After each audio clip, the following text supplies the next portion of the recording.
Okay, good morning, everyone. It's already 11 a.m. So, I'm sorry, too loud. Uh, uh, so we're going to start the seminar today. Today we have the honor to have Lydia Isati and Chia, which they are economists at the at BNM, at Negara, Malaysia, and they work at the financial market teams. And today they're going to present their paper on the financial market volatility spillovers in Malaysia. So, as usual, we have 1 hour. If there are any clarification question, please just, if it's online, please just raise your hand or just jump in. Also here, feel free to ask any question, and the floor is yours. Thanks a lot for being here, and go ahead. Thank you for inviting us. Thank you for everyone for joining. So today, Chia and I will just be presenting a paper that we're working on. We're hoping to get it published as part of the BNM Working Paper Series, hopefully sometime this year. And right now we're in the middle of the peer review process and some final tweaks to the main draft. And we thought that this would be a good platform just to get some feedback on some of our findings and any suggestions that we can incorporate into the paper. With that being said, I'll pass it to Chia to take us through the first few slides on the motivation and also the concepts underpinning financial market spillovers, contagion, etc. So yeah, who's yours, Chia? Thanks, Lydia. So I'll go through briefly the concept of financial spillovers and the motivation of our study. So financial market spillovers are generally defined as correlations, or maybe more broadly, the relationships between the financial markets of any two countries. But of course, correlation coefficients as proxies of spillovers have been found to have problems of heteroscedasticity and is potentially biased. So for the purpose of our study, we actually applied the existing methodology used by Daibo and UMass, which is a generalized vector autoregression to quantify financial market spillover data. And specifically, we are looking into a small and open economy, which is the Malaysian markets, given the growing cloud of emerging market economies for its growth potential, as well as being more prone to being the receiver of policy consequences of those policies carried out in the advanced economies. So the concept of financial spillovers is actually not new, but it has largely intensified following the collapse of Lehman Brothers in 2008, because the crisis has exposed how the role of financial connectedness or financial integration could be a source of systemic risk and crisis driven by financial spillovers. So broadly, the study of financial market connectedness or spillovers is actually central to many areas of research, and this includes policy formulation, portfolio allocation, and risk management. So for this paper, we seek to explore the financial spillover dynamics of the Malaysian financial markets. We quantify spillover data to analyze the trend within three main domestic markets: foreign exchange, equity, and the sovereign bonds across major crisis period in the past. So some of the literature has already highlighted that the common spillover channels include bilateral portfolio, bilateral trade, geographical preference of an investment, which is typically captured by a home bias or a country concentration index. So intuitively, the larger these linkages are, we will expect the relationships between the two countries to be larger and hence a larger spillover. So our study of financial spillovers is actually motivated by three key events. First being the COVID-19 crisis, given the occurrence of worldwide market losses, which happened in a very short period of time. Second is the US Fed's monetary policy tightening cycle, which drove a significant volatility in global financial markets, as well as a strengthening dollar to its 40-year high. And lastly, because China is Malaysia's biggest trade partner, the reopening of China's economy following the pandemic and its positive spillovers to the region is also of interest to us. So we aim to answer four key questions for this paper. First, has external volatility spillovers to Malaysia increased or decreased? What is the contribution source, or where is the contribution source of the spillover? So this can include cross-country, cross-asset, and also include domestic as well. which markets are spillovers most prevalent? And lastly, how do the spillover trends vary during past crisis period? So a relevant concept to financial spillovers is contagion. Although there have been many interpretations of how one would qualify as contagion, but broadly it has been referred to the transmission of market movements or extreme negative shock from one country to another, or specifically an increase in cross-market linkages driven by a shock in one country. So contagion is also seen as more of an indirect or second-order effect of financial spillovers. This is because for contagion, a crisis or a shock can occur even there is no direct exposure between any of the two countries. And this is also where we highlight the concept of herding behavior, where there are two broad types. One is spurious herding, and the other one is intentional herding. So for spurious herding, it basically highlights investors' behavior who react in similar manner given the same set of information. But for intentional herding, it's more of investors mimicking or following the decisions made by other investors, which we broke down further to three types: information-based, reputational-based, and benchmarking. So I'll go through very briefly. Information-based is basically where investors preemptively exit markets who exhibit similar vulnerabilities of the markets who are in crisis. Second, reputation-based, where investors followed decisions made by investors more reputable investors, because they are perceived to have better access to information and are more have a better understanding of the situation at hand. And lastly is benchmarking, where this is driven by a presence of passive investors who reallocate their portfolio within using benchmark indices which comprise of instruments or assets with similar risk and return profiles. Next slide. And so just as clarification, so by spurious herding, you are referring to the fact that you observe as if herding is happening, but really is just an outcome of everyone making the best possible decision given the information set. Correct. Yeah? Correct. Yeah.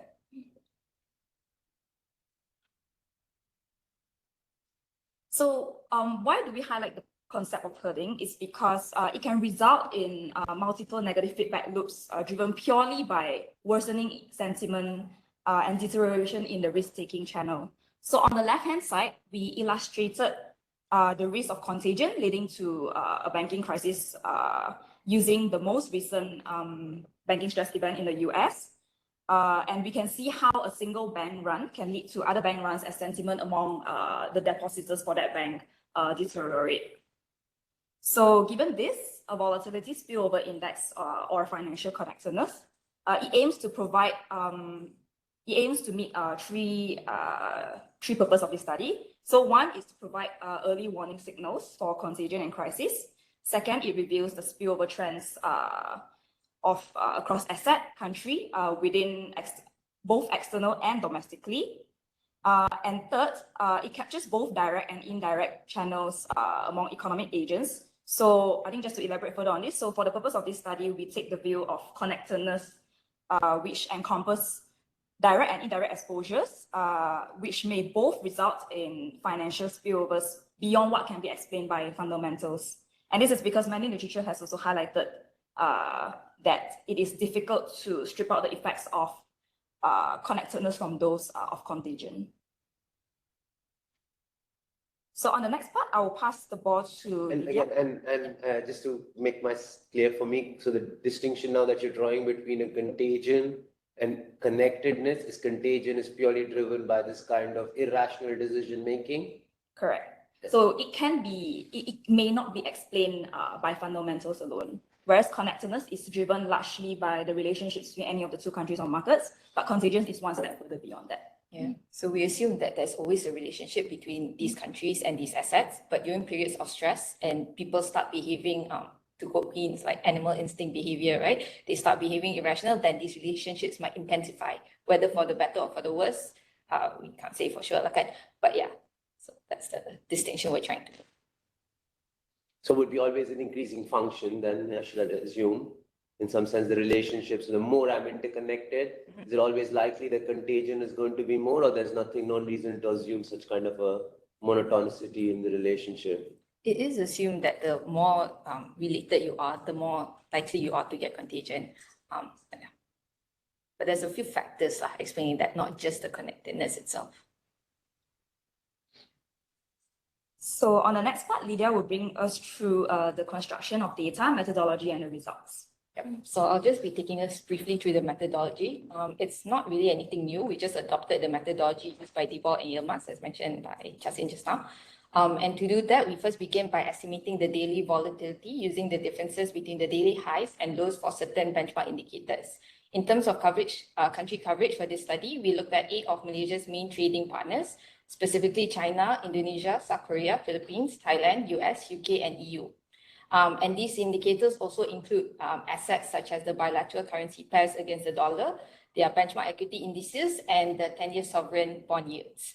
So as Malaysia is also a net exporter of oil, we decided to also include Brent in our data set, Brent prices, just to understand better the role of commodity prices to Malaysian assets itself. And then for a sanity check, we just plotted the estimated volatility against the Bloomberg 1-month implied volatility, just to see how different is our measurement compared to what the financial market players are seeing. And as you can see, in terms of the movement and the trend, it's broadly similar. It's just the magnitude of the volatility that differs. So once we have estimated the volatilities, we then apply the generalized VAR framework as introduced by Cook, Besaran, and Potter in 96, and Besaran and Chia in 98, hereafter known as KPPS, which uses the moving average coefficients of our variables to produce the variance decompositions. So the main reason why we chose this framework for our paper was just because we're using a generalized VAR, it allows us to capture the contemporaneously correlated shocks and account for the adjusted linkages appropriately, but it doesn't need us to impose any assumptions on the relationships between the variables itself, which is usually what you need to do in VAR, but you have to set a specific ordering. So in order to sort of like eliminate that form of subjectivity, we decided to use this framework, which allows us to just run it. So essentially the paper can produce 3 types of indexes, which we'll go through in the next slide. And basically how you read the index is that it's a 0 to 100 index. And if it's a value of 20, then it implies that 20% of the volatility in Malaysia is contributed by volatility spillovers from other financial markets or other countries.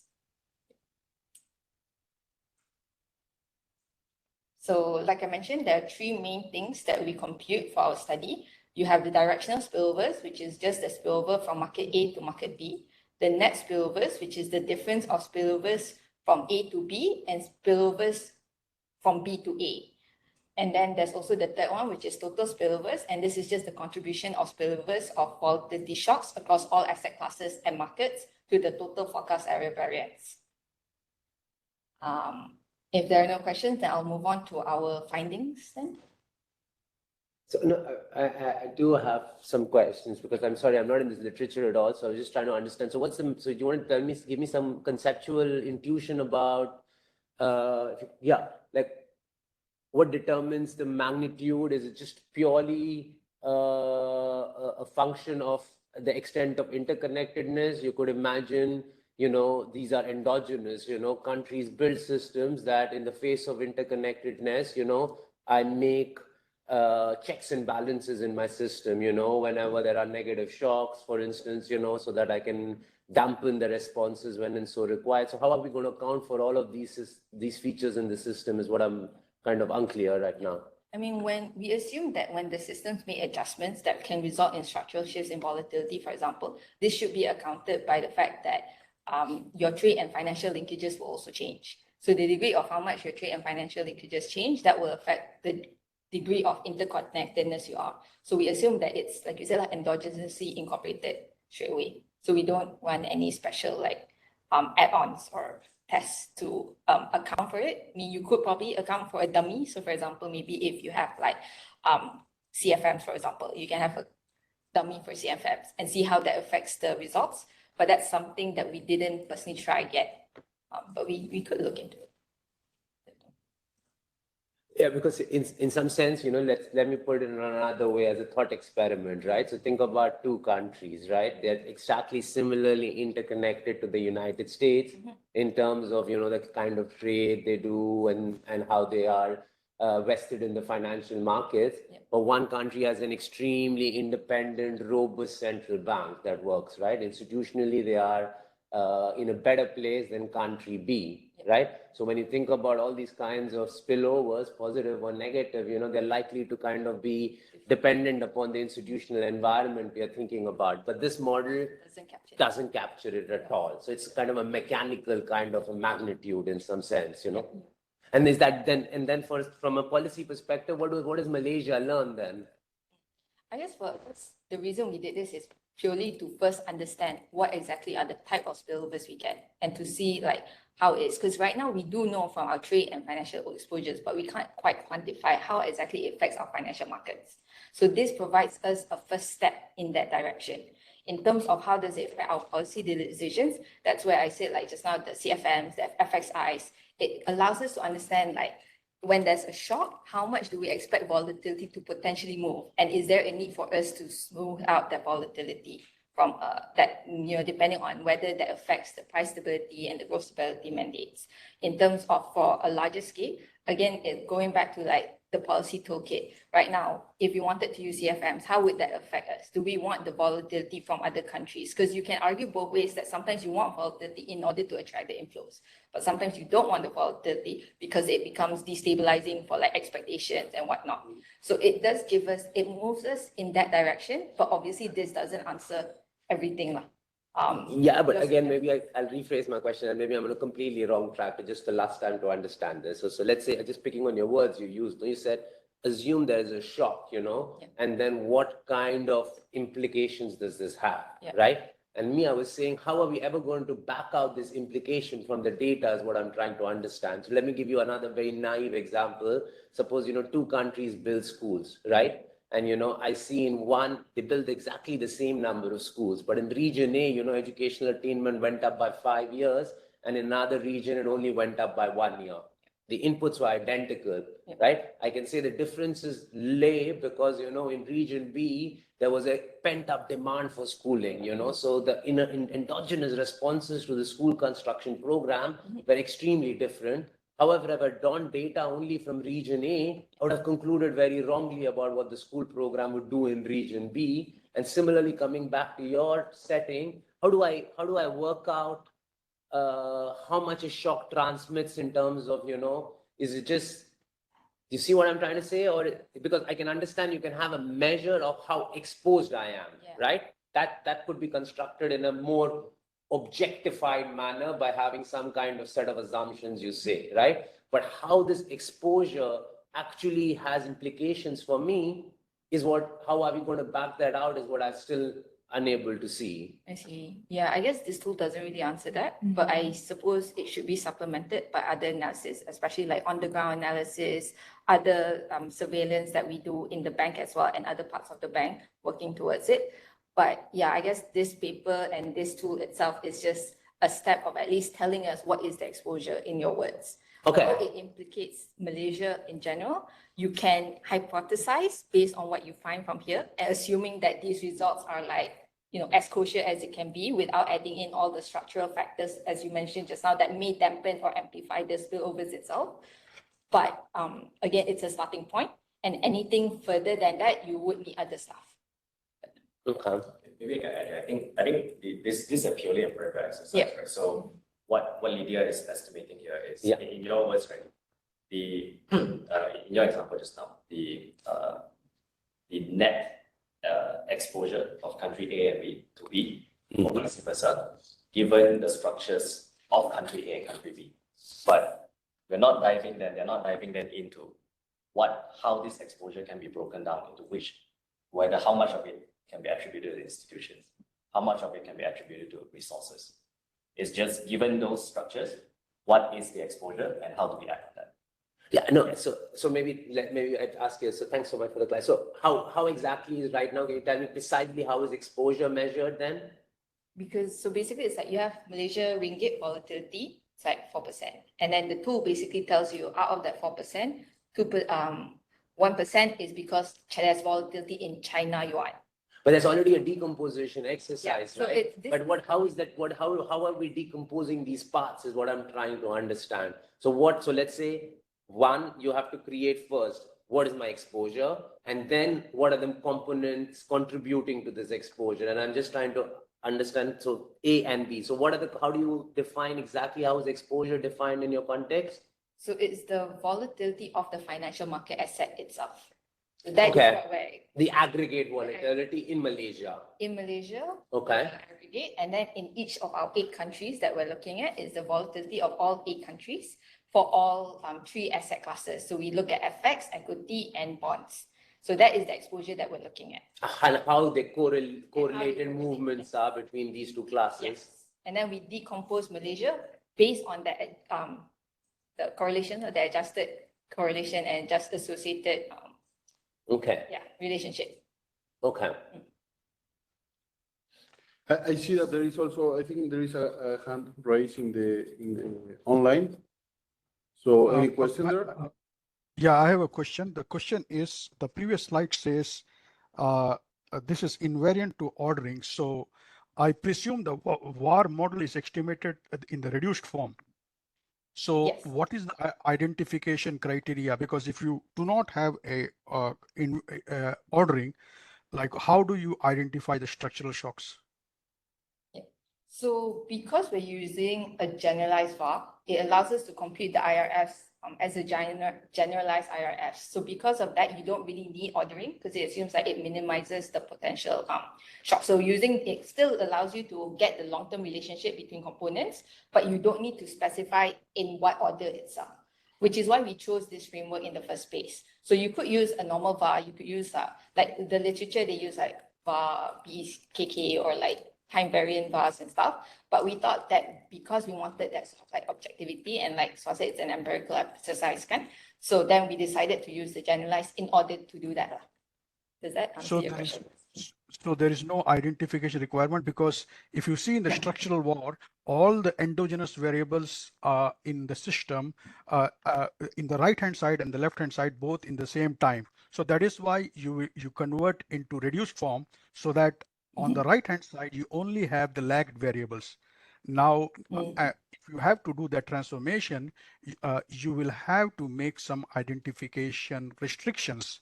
For example, you could, like Cholsky decomposition is one way to go about it. So I just wanted to know the invariance to ordering, how does what kind of identification condition does it impose? So because we're using the moving averages of it, that's why we don't actually need to do an identification. Yeah. Oh, okay. Yeah. Thank you.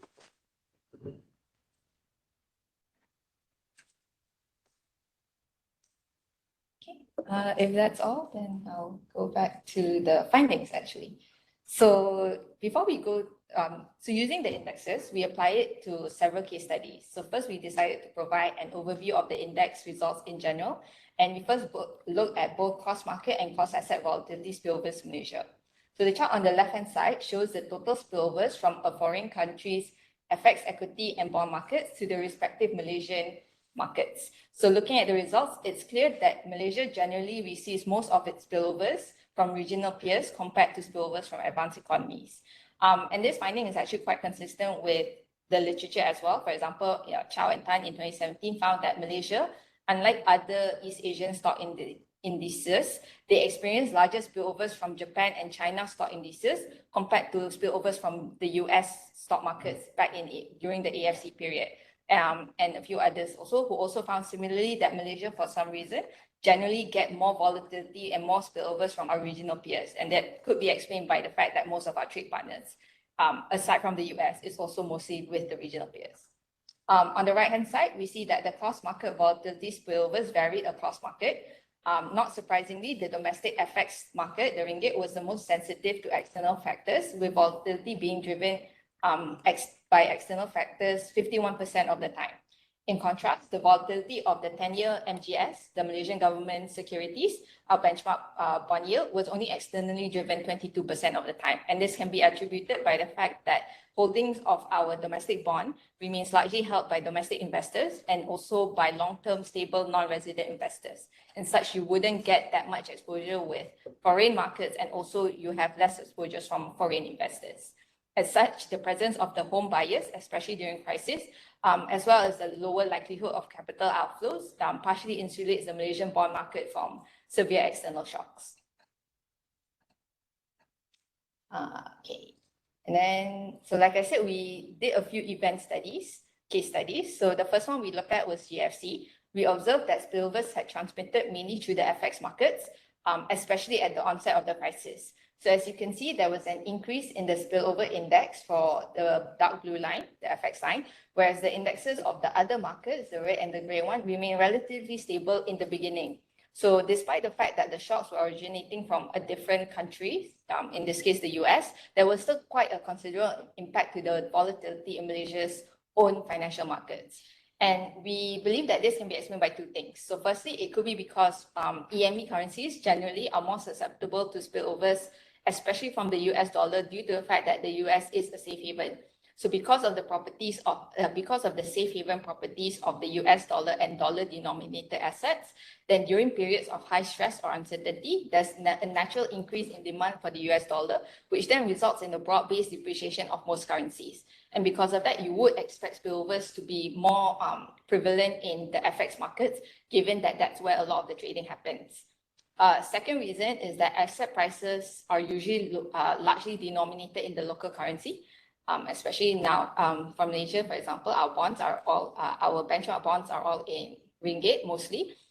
So when there is high uncertainty, foreign investors in Malaysia may have a tendency to liquidate their assets to repatriate their earnings back to their home currency. Similarly, Malaysian investors abroad will also convert the foreign currency proceeds back into the ringgit. So such actions of these portfolio rebalancing and whatnot can go hand in hand with shifts in supply and demand for the local currency, thus making the currency more susceptible to sudden asset price adjustments during shocks.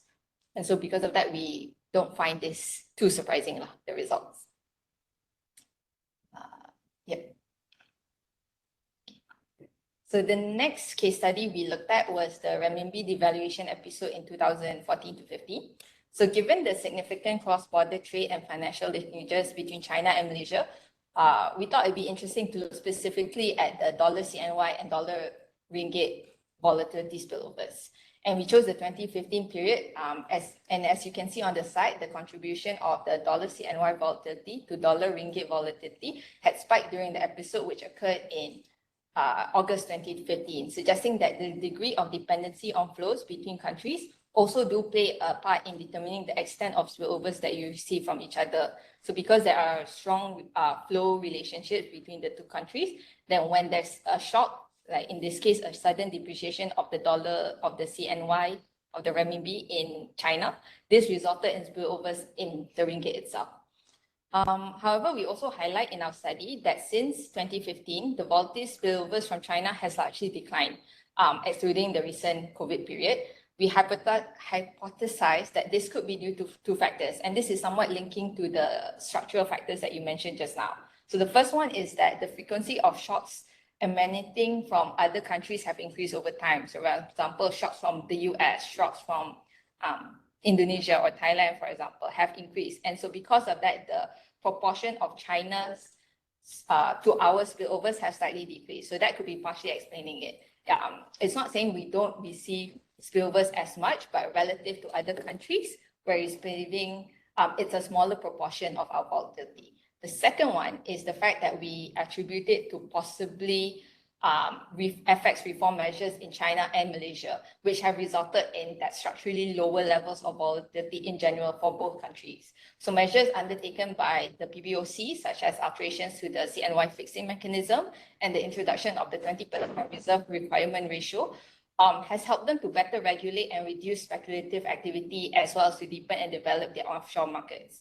Similarly, for Malaysia, the reinforcement of our foreign exchange administration rules and also the prohibition of NDFs, non-deliverable forwards, transactions, and introduction of hedging instruments have also resulted in ringgit trading activities to be carried out almost exclusively in onshore markets. And what this means is that we, the central bank, are able to regulate better, and thus you wouldn't expect the ringgit to be as volatile as before. And if you were to look at the long-term history of the ringgit volatility itself, you would see that it has declined over the years. So these statements if you would look at the exposure, Yep. it in kind of to China, it remains constant in the time period you're studying. sorry. So if you would look, so you say like market spillovers have declined. Yeah. This is conditional on holding the exposure constant. Yes, holding the exposure constant. Yes. And now there's speculations as to why they could have happened. Yes. Yeah. Yeah. So again, this is just hypothesis. The model doesn't tell us, but based on our own additional reading and surveillance, we believe that it could be because of that. And can you go back a couple of slides? Just I wanted to ask you something. How should I read it? This one? No, the one before that. So what is this number? So what is 6 and say a 0.3 in the, if I look at the leftmost blue bar stand for? Okay, so say you have the index, the blue bar is ringgit, right? The index volatility is 100%. So 6% of our volatility is because of Korea won. 0.1% of the volatility is because of Brent. So it's the decomposed parts of our volatility. So it totals up to 100. So I don't have Malaysia itself. So Malaysia would be the remaining of 100 minus all this, sum of all. Okay. And so if you would come and then if you were to say, like, if you would look at it, then your share of volatility, that is KR is Korea, right? Yes. Is almost 15 times of what the US contributes. Yes. And then did you say something about what's driving these differences, such immense differences in the extent of contributions? Can't be the extent of trade, right? Is Korea's 15 times a bigger trade partner than the United States for Malaysia? Yeah, Malaysia, US is bigger actually in terms of trade, but I guess with with Korea and Malaysia, we don't have it in the paper, but it probably is good to add why there's such a difference. But for Korea and Malaysia, for example, we have very similar, like on the surface indicators. So for example, we both export A&E, so we follow the tech cycle quite closely. And naturally, when there's a slowdown in tech cycles, both assets would suffer from market adjustments. So that's one potential reason why there's a close relationship. The currencies itself have. But that's not coming then from the Korean spillover, right? That is just a global market feature, right? But because the Korean won reacts to it more, then the spillover of Malaysia and Korea becomes quite correlated because of that. Because they have very similar, and this goes back to the herding. Because we have similar characteristics such as that, then people assume, oh, if the E&E tech cycle is going down, then naturally Korea and Malaysia are going to see a drop in their exports, and then they trade in that direction, and then both currencies depreciate. And because both currency depreciates or both currency becomes volatile, then your financial markets become quite interconnected. And so it tends to move quite closely. So even if we were looking at just normal correlations, Korea does tend to stand out as a highly correlated variable for most of Malaysia's domestic financial markets. But yeah, we don't have this in the paper, so I'll just make a note to add that maybe. But I guess just to note also, this is a very, we took a very long period since 2005. So it's an average of that relationship. And also if you notice that most of the higher blue bars or maybe red, it's mostly closer in proximity with Malaysia. So you can see that there's a trend within that shows that regional markets has a larger relationship in that sense with Malaysian markets compared to the developed countries. Yes, but even there, the differences are quite large, right? You know, between an Indonesia and a Korea also. And you would then say geographically, Indonesia is much closer than Korea is. Yeah, it would be nice to kind of differentiate the reasons why. Exactly, you know, I don't know, whatever kind of even descriptive-ish reasons you're giving me, if you could also at least just plot them in some senses for using proxies, that would be kind of nice for the reader to kind of some kind of intuition and confidence in how you're interpreting the results, right? Just even descriptive stats to kind of bolster the whatever set of logical arguments you want to put forth for interpreting the empirical results that you are presenting, right? Yeah, that's true. That's actually quite a good point. And we'll add that in. The common macro cycle argument is valid, though I think because this is financial market, it may very well simply be that these countries are treated as a group by financial players. And very simply that's that. That's true. And this goes back to the benchmarks as well. One So of we the have 30. we have quite a lot of benchmark passive investors. So naturally it moves with the benchmarks. And most of the time you would be grouped, like EMEs would be one benchmark. AEs would be one benchmark. And so you see that. But then like you said, why is that even within the benchmark, you still have the country differences? That's where we can add in the descriptive So some of them is just a choice of the kind of way the data is constructed also. Could be that also. Yep.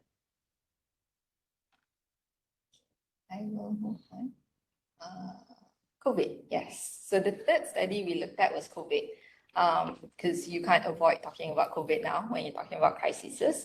And so we decided to look at the spillovers to Malaysia during this period and how it affected all the markets. So generally what you can see is that the equity market was relatively less affected than the FX and bond markets. And this could be, again, hypothesizing, most likely due to the fact that the role of the domestic healthcare stocks helped to partially insulate the performance of the KLCI or benchmark index during this period. And this is explained by the fact that there were substantial price rallies in glove producing companies, specifically Top Glove, which helped to weather some of the effects of external spillovers to Malaysia by making sure that we didn't suffer too bad of losses as some other countries.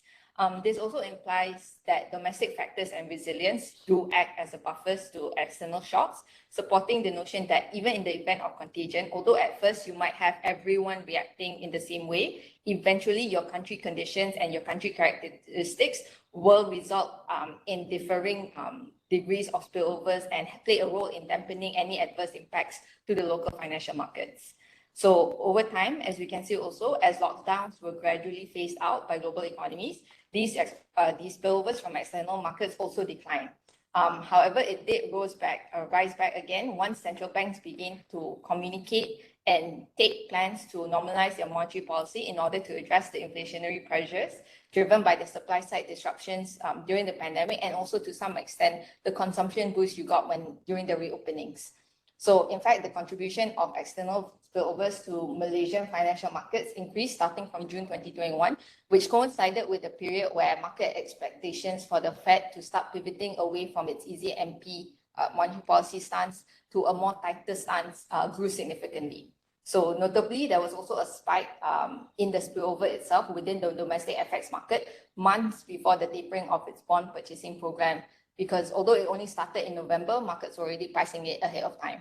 And again, this is typical of what you would expect to see, especially when a bank as big as the US Fed tend to communicate more plans. It usually is a bit more detrimental to EMEs. And because of the fact that it usually results in widening of sovereign risk spreads, lower equity and depreciating currencies. So again, not too surprising. And we'll go to the next slide then. And then the last case study we looked at was on commodity prices. So again, like I mentioned at the start, because we are a net oil exporter, we decided to look into the look at the spillovers from commodity prices in general. So we didn't look at just the commodity price crash itself in 2015. We're taking just a general longer term view. And there were two interesting findings. So the first one is that spillovers for Brent were higher for equity markets versus the asset markets. Which we didn't really expect. We thought that it would be stronger for the FX markets, given trade and all. But what we find after doing a bit more reading is that it's because of two things. The first one is that crude oil is an important input cost for relevant companies, and therefore it affects their cost of inputs and prices and whatnot. And the second one is because of that, it's a more direct relationship to company profits and also valuations. And because of that, price adjustments would react to equity markets. The second one, which we also found surprising, was that the spillover impact was more prominent for advanced economies compared to emerging market economies, regardless of the country's status as a net importer or net exporter. We were assuming that because we were a net exporter, the spillovers to Malaysia would be high, or at least higher than the other countries. Because I think in the list, we are one of the only few net oil exporters. And this also contradicted with IMF findings, where they also found that oil exporters generally are more susceptible to oil prices, changes in oil prices than oil importers. And this is because of the fact that oil will generally have a larger contribution, a larger concentration of oil exports as a percentage of the country's revenue. And so fiscal tightening, output, blah, blah, blah. And this should be translated in the spillovers, but that's not what we saw. But we did find other literature that found that, yes, there is usually strong evidence of small spillovers between oil markets and stock markets for advanced economies, for example, Agran in 2006. So his paper did find that advanced economies typically had higher spillovers. But yeah, so this is one of the few areas we're still working a bit more on. Whether or not to add, I don't know, a dummy if that would help, but yeah. Okay, that's all. So that's actually it for our presentation today. So just to end the just as a wrap up, from our point of view, because financial market conditions are expected to remain turbulent going forward, there is a need for closer monitoring of spillovers, and this is just to avoid being behind the curve to emerging risks. And then to also have a better understanding of how these spillovers from other markets are transmitted to us. And this will hopefully help us and guide us when we want to come up with preemptive policy implementation should be necessary. And this, like I said, that's the aim of this index, to provide a starting ground for them. So this assessment also did raise several policy questions that we thought of highlighting. So the first one is because, like I said, when we were looking at the Malaysia and China slide just now, there was a structural shift in the volatility, which we think is due to FX reform measures. So now the question is, how can FXI, macro pro, all the other policies affect our volatility? And this is one way we can potentially test it out. How? We haven't gotten to that yet, but it is an area that we are trying to look into. Second one is that what is the risk of actively reacting to volatility and disorderly markets? Could there be unintended consequences to other parts of the economy if the central bank decides to smooth out financial market conditions, volatile financial market conditions? So what are the trade-offs between prioritizing one segment of the economy over the other? So that's just two things that we thought of highlighting for people to think and maybe explore in their own future work. And yeah, with that, that ends our presentation. We're open for any questions and suggestions. So yeah, thank you. Thank you very much. So we still have 15 minutes. So any question here or online? There's a couple questions posted online. Shukri asks, why is Singapore dollar not in the results? Sorry, what is? Why is Singapore dollar not in the results? That's a good question, actually. We can consider adding it. Yeah. I'm not sure why I didn't add it, actually. Sorry, I missed the question. What's it? Why is Singapore dollar is not? Okay. Yeah. I think because we are using the dollar bilateral pair, and I just assumed that because Singapore is a managed, that maybe it wouldn't be that volatile. And so I wasn't sure if there was a need to add it, but I'll relook into it. Yeah. So most of the countries we chose are actually in the same regime as the Malaysian ringgit. And the countries you've chosen, what proportion of trade with Malaysia do they comprise for? It's about 80. Yeah, about 80. Is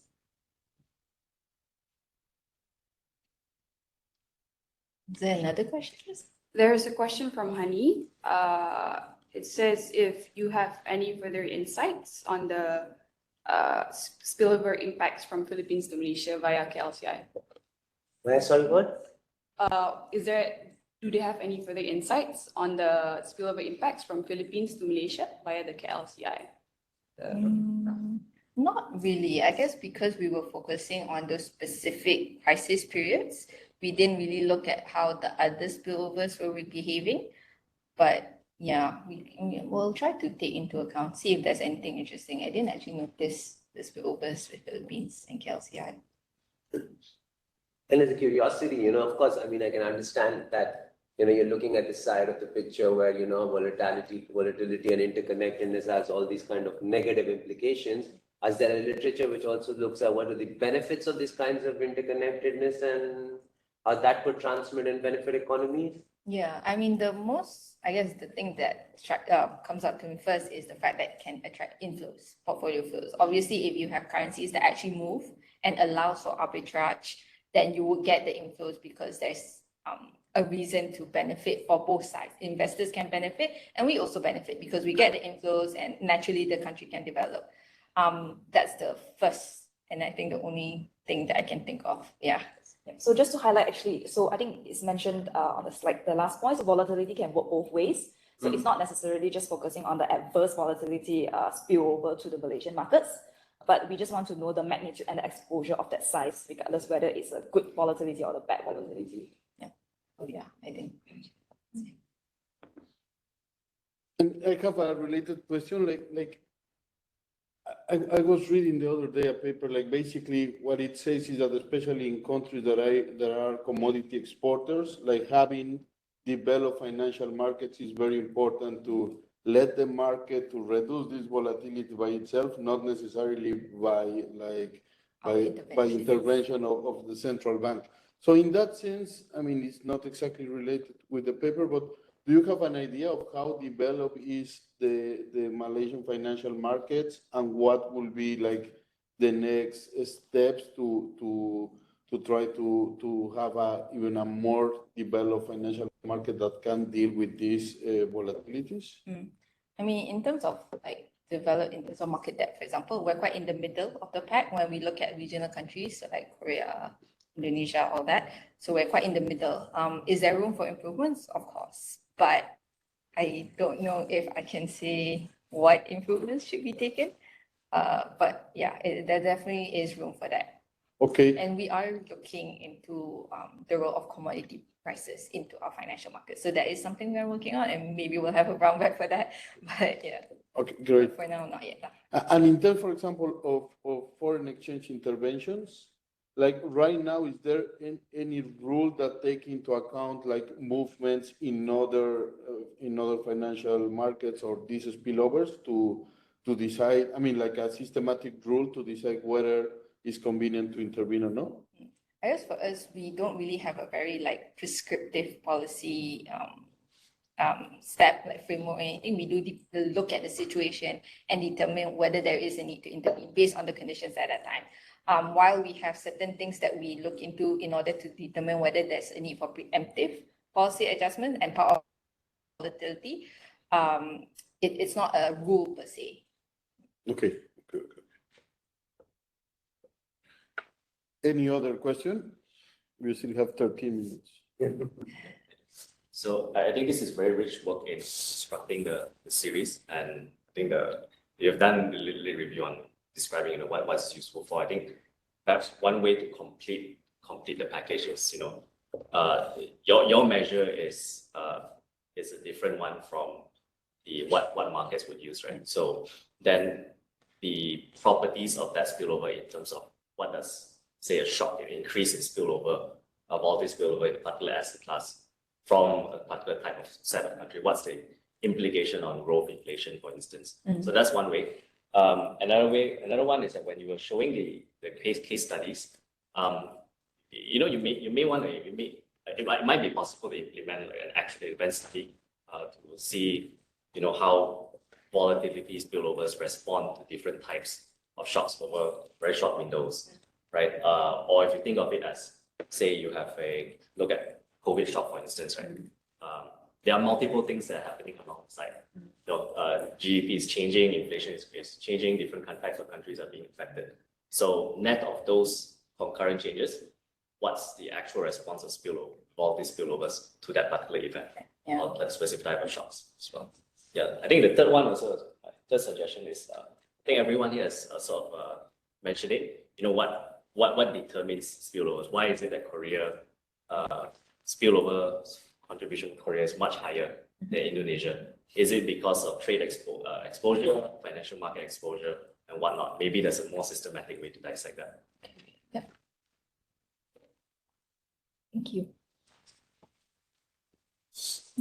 Thank you. Very good questions and feedback. Thank you, everyone. Well, so if there is no question, now we have 10 minutes to fill the survey or to scan the QR code. So please do.